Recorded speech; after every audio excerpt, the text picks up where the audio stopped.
Un'altra vita spezzata sul luogo di lavoro. Ieri a Fusina un operaio di 48 anni è volato per 5 metri giù da un ballatoio all'interno di un capannone dell'ecoprogetto del gruppo Veritas. È morto sul colpo, pare che non fosse imbragato. Questo è Sveglia Veneto, il primo podcast dedicato all'informazione vista da nord-est. Io sono Jack Calcetto, oggi è mercoledì 2 febbraio 2022. La prima notizia di oggi riguarda purtroppo l'ennesima morte sul lavoro. Altre 3 vittime nella giornata di ieri in Italia. Una è appunto un carpentiere di 49 anni morto nel veneziano, si chiamava Francesco Gallo, lo leggiamo sul Gazzettino di oggi, 49 anni, originario di Gela in Sicilia, ma impiegato a Nervesa della Battaglia nel Trevigiano per una ditta di costruzioni meccaniche. È morto sul colpo ieri mattina, poco dopo le 11, in un capannone che fa parte della cittadella di Veritas, la municipalizzata del comune di Venezia specializzata nel trattamento dei rifiuti urbani. Stava operando, ha fatto qualche passo indietro probabilmente per sistemarsi meglio o chissà, ha perso l'equilibrio ed è volato fuori dal ballatoio posto a un'altezza di 4-5 metri. Probabilmente, leggiamo sempre sul Gazzettino, è caduto di testa, non ha fatto nemmeno in tempo a rendersi conto che stava esalando gli ultimi respiri ed è la seconda morte sul lavoro. Il secondo infortunio con esito mortale nel veneziano nel giro di pochissimi giorni, sì, perché ne abbiamo parlato ieri proprio su questo podcast. Pochi giorni fa un altro operaio nella sede della Pilkington di Porto Marghera, azienda che produce vetri piani soprattutto per l'edilizia, è rimasto anche lui vittima di un infortunio ed è morto dopo 10 giorni di agonia. Il 27 gennaio scorso Luciano Crepaldi, 57enne di una frazione di Cavarzere, è morto in seguito a un ematoma alla testa che si era procurato anche lui dopo una caduta a terra. Insomma, una scia di sangue che continua, sembra inarrestabile. Lo scorso anno in Italia oltre 3 morti sul lavoro ogni giorno. Il Veneto è la regione con il maggior incremento di infortuni mortali sul lavoro, con una crescita di oltre del 20%, in controtendenza con il dato nazionale che invece è in lieve diminuzione. E allora leggiamo i commenti, le reazioni, ovviamente unendoci al cordoglio dei colleghi, dei sindacati, dei lavoratori che esprimono le condoglianze e la vicinanza alla famiglia, ma dicono anche alcune cose. Sì, perché CGIL e CISL-UIL chiamano il prefetto e annunciano una nuova campagna sulla prevenzione degli incidenti sul lavoro. Dicono tutti devono fare la loro parte, la sicurezza non è un costo.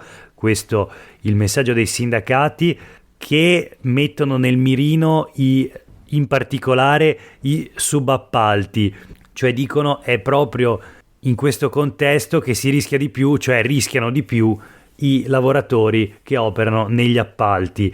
E allora le sigle confederali in modo unitario chiedono alla regione di aumentare i controlli, chiedono più ispettori Spisal. Lo dicono i numeri dei decessi sul lavoro, appunto, che servono maggiori investimenti in prevenzione, in sicurezza, appunto, e anche in formazione. CGIL, CISL e UIL dicono che quanto fatto fino adesso non basta, vanno intensificate le verifiche. E accanto ai sindacati c'è anche sulla Nuova Venezia di oggi la voce di Gianfranco Bettin, già presidente della municipalità di Marghera, ora consigliere comunale a Venezia, con un intervento dal titolo in effetti illuminante: la morte in agguato dove l'innovazione convive ogni giorno con l'obsolescenza. Dice Bettin, non possiamo abituarci a questa sequenza di vittime. E come fanno 140 ispettori Spisal a controllare le 400.000 imprese nel Veneto? Insomma, anche Bettin, come i sindacati, chiede alla regione investimenti e soprattutto di potenziare gli organici dei tecnici, che non sono soltanto in realtà responsabili dei controlli, ma anche permettono di attivare nelle aziende e proprio a livello territoriale una serie di iniziative per la prevenzione, per la formazione e per la cultura della sicurezza che deve assolutamente diffondersi nei luoghi di lavoro del Veneto. Voltiamo pagina adesso e parliamo della pandemia, l'emergenza sanitaria. Sul Fatto Quotidiano di oggi un'intervista al professor Andrea Crisanti, direttore della microbiologia dell'azienda universitaria di Padova, l'azienda ospedaliera universitaria di Padova. Crisanti dice una cosa molto chiara: ormai il 90% degli italiani è vaccinato, ha gli anticorpi, via il Green Pass, quindi, cioè, dice Crisanti, l'obbligo del Green Pass non ha più senso, è soltanto un'arma politica a questo punto. L'obiettivo è stato raggiunto, insistere inasprisce il clima sociale, il 100% di vaccinati non esiste. E insomma, un'intervista in cui, come sempre, Andrea Crisanti dice quello che pensa e probabilmente la sua posizione è destinata a far discutere. Torniamo sulle pagine dei quotidiani locali di oggi. Giornale di Vicenza, un articolo di Giulia Armeni ci racconta l'aumento di richieste che arrivano ai centri antiviolenza del territorio della provincia berica. Si parla quindi di violenza domestica sulle donne, vengono segnalati 4 casi al giorno a Vicenza. Nel solo mese di gennaio sono state 120 le domande prese in carico dal centro antiviolenza e già nel 2021 il report aveva certificato un numero di vittime in aumento rispetto all'anno precedente. Sono gli effetti collaterali del lockdown e del periodo di crisi, aumentano quindi i casi di violenza domestica, aumentano i soprusi tra le mura di casa. Appunto 120 le donne prese in carico a Vicenza e altre 35 ad Arzignano contro le 111 di un anno fa. A questo ritmo, spiegano dal centro antiviolenza di Vicenza, si rischia di avere almeno 100 casi in più nel 2022. Insomma, un incremento che trova spiegazione, almeno in parte, proprio negli strascichi della pandemia, che per molte donne ha significato non solo la perdita del lavoro, ma anche quindi di quel minimo di indipendenza economica che consentiva di restare a galla in contesti familiari difficili. Sempre da Vicenza, invece, una buona notizia la troviamo sulle pagine del Gazzettino di oggi. Il principale sindacato italiano, la CGIL, ha sconfitto gli Stati Uniti d'America in Cassazione. È una sentenza, quella della Suprema Corte, che riguarda una lunga storia, una lunga questione che si è aperta tanti anni fa, nel 2015, quando 30 dipendenti civili italiani delle caserme Ederle e Dalmolin di Vicenza si sono iscritti, si sono tesserati al sindacato appunto della CGIL. Dopo l'adesione, però, la sigla confederale non è mai stata coinvolta nei negoziati sul rinnovo del contratto e in tutte le altre informative. Insomma, di fatto la CGIL era stata sbattuta fuori dalla base militare di Vicenza e quindi il sindacato ha fatto ricorso, in particolare lo ha fatto la Filcams di Vicenza, un ricorso contro gli Stati Uniti d'America e poi tutta una sfilza di loro emanazioni diplomatiche e militari. Insomma, alla fine la Cassazione ha stabilito che la CGIL dovrà essere ammessa al tavolo delle trattative, al quale tra l'altro siedono già la CISL e la UIL, e quindi in questo modo la Filcams CGIL potrà tornare a battere i pugni sul tavolo e discutere questioni come ad esempio la mancata disponibilità a fornire chiarimenti sull'utilizzo di videosorveglianza nei luoghi di lavoro e la denegata possibilità di rappresentare in un procedimento disciplinare un lavoratore. Insomma, anche una buona notizia ovviamente per i lavoratori civili italiani delle caserme Ederle e Dalmolin di Vicenza.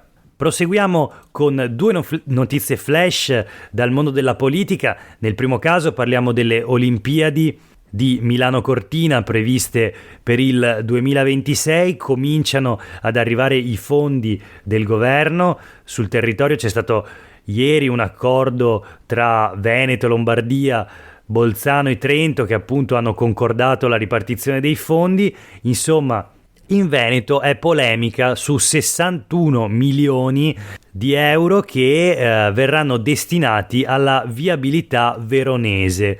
A sollevare la questione è il ministro per i rapporti con il Parlamento, il bellunese Federico D'Incà, che in una nota ha espresso perplessità sul fatto che appunto vengano destinati a Verona dei fondi delle Olimpiadi, dicendo che appunto il fine dell'intervento è poco chiaro. Addirittura ha scritto testualmente, lo leggiamo sul Gazzettino, D'Incà dice: ho difficoltà a comprendere questo intervento e mi chiedo quale sia la necessità ai fini della manifestazione sportiva. È una domanda che rivolgerò all'assessore De Berti, l'assessore regionale alle infrastrutture, che conosce bene quell'area. Il riferimento non troppo implicito è ovviamente alla provenienza geografica dell'assessore De Berti, che è appunto veronese. La risposta piccata da parte dell'assessora, che spiega che l'investimento dei 60 milioni di euro, che poi dovrebbero servire a riqualificare il casello di Verona Sud e quindi diciamo garantire l'accessibilità a Verona, e insomma tutto questo si giustifica perché a Verona si terranno la cerimonia di chiusura, una cerimonia di chiusura di Milano Cortina 2026 e la cerimonia inaugurale delle Paralimpiadi. Insomma, si fanno due cerimonie e vengono spesi 60 milioni di euro per sistemare un casello autostradale della Brescia-Padova. Questo è quello che almeno mi pare di capire dal Gazzettino di oggi. Infine le polemiche, il caos, il dissenso all'interno della Lega, il partito più vecchio d'Italia, all'interno del quale si continua a litigare. In particolare in Veneto, dove ieri abbiamo visto levarsi una serie di accuse anche pesanti nei confronti del segretario Matteo Salvini, accusato di aver gestito male la partita del Quirinale. Insomma, oggi il vice segretario nazionale, deputato veronese Lorenzo Fontana, minaccia provvedimenti pesanti nei confronti di chi parla contro la linea del partito, e in Veneto sarebbero 4 i leghisti a rischio di sanzioni più o meno dure. Secondo Fontana andrebbe punito anche chi gira retroscena ai giornali, ed è bello perché la notizia appunto è contenuta in un articolo sul Gazzettino firmato da Alda Vanzan e sotto una bella scritta rossa con scritto il retroscena. Insomma, punizioni in vista per l'eurodeputato Tony Darè, il sindaco di Noventa Padovana Marcello Bano, il trevigiano Pettenà, Rischia e anche Bernardelli di Conegliano. L'elenco poi potrebbe allungarsi. Vedremo come andrà a finire questa vicenda, tutta interna alla Lega, dove si continua a litigare. Per oggi è veramente tutto, grazie per aver ascoltato Sveglia Veneto, io sono Jack Calcetto, oggi è mercoledì 2 febbraio 2022, una buona giornata a tutte e a tutti.